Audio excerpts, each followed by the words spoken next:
ఈరోజు మనం శ్రీమద్ భగవద్గీతలో ప్రస్తావన గురించి తెలుసుకోబోతున్నాం. 700 శ్లోకాల భగవద్గీత 18 అధ్యాయాలుగా విభక్తమై ఉన్నది.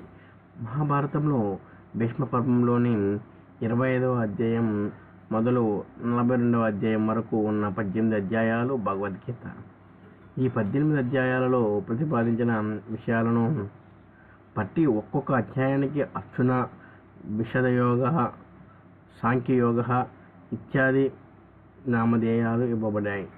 ఇవన్నీ తరువాత వాళ్ళు ఇచ్చిన పేర్లే కానీ అవి మహాభారతంలో కానీ భాష్యాదులలో కానీ ఉండి ఉండవు. అందుచేతనే ఒక్కొక్క అధ్యాయానికి చివరి మూలలో భారతంలో ఉన్నట్లు ఒక పేరు, ఒక భాష్యంలో ఒక పేరు, మరొక భాష్యంలో మరొక పేరు, ఒకే అధ్యాయానికి వేరు వేరు పాఠాలలో 4-5 పేర్లు ఈ విధంగా కనబడుతున్నాయి. ఉదాహరణకు 6వ అధ్యాయానికి 4-5 పేర్లు. ఉదాహరణకు 6వ అధ్యాయంలో మహాభారత పాఠ్యం జ్ఞానయోగ అని పేరు, శంకర భాష్యానుసారం అభ్యాస యోగ అని పేరు, రామానుజ భాష్యానుసారం యోగ భాష్య యోగ అని పేరు. 8వ అధ్యాయానికి ఒక్కదానికి తారక బ్రహ్మయోగ, బ్రహ్మక్షర నిర్దేశ యోగ ఇత్యాది నామధేయాలు ఉన్నాయి. అందుచేత ఒక్కొక్క అధ్యాయం ఒక్కొక్క విషయాన్ని బోధిస్తున్నదని.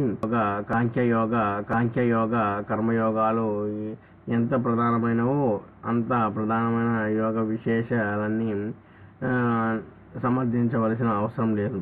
ఆధ్యాత్మ జ్ఞాన సంపాదనకు విషాదం కూడా చాలా ముఖ్యమైన ఆవశ్యకతకి అని. అందుచేతనే భగవద్గీత అర్జున విషాదంతో ప్రారంభం అయినదని కొందరు రాశారు. కొందరు ఎంతో పట్టుదలతో ఉపన్యసిస్తున్నట్టున్నారు. ఇలాంటివన్నీ విషయ ప్రవేశం తక్కువగా ఉన్నవారికి శ్రవణం మనోహరంగా ఉండే మాటలు. ఆత్మజ్ఞానానికి కావలసినది విశేషం కాదు, విషాదగంధ శూన్యమైన వైరాగ్యం. అందుచేతనే శ్రీకృష్ణుడు అర్జునుడికి జ్ఞాన మార్గాన్ని చెప్పిన నీకు కర్మ మార్గంలోనే అధికారం, కర్మణ్యేవాధికారస్తే అని ఖచ్చితంగా అన్నాడు. ఈ అధ్యాయానికి ఎవరో రాయసుడుగాడు లేదా వ్యాఖ్యాత అర్జున విషాద యోగం అని పేరు పెట్టాడంటే అర్థం దీనిలోని విషయం అర్జున విషాద వర్ణనం అని మాత్రమే.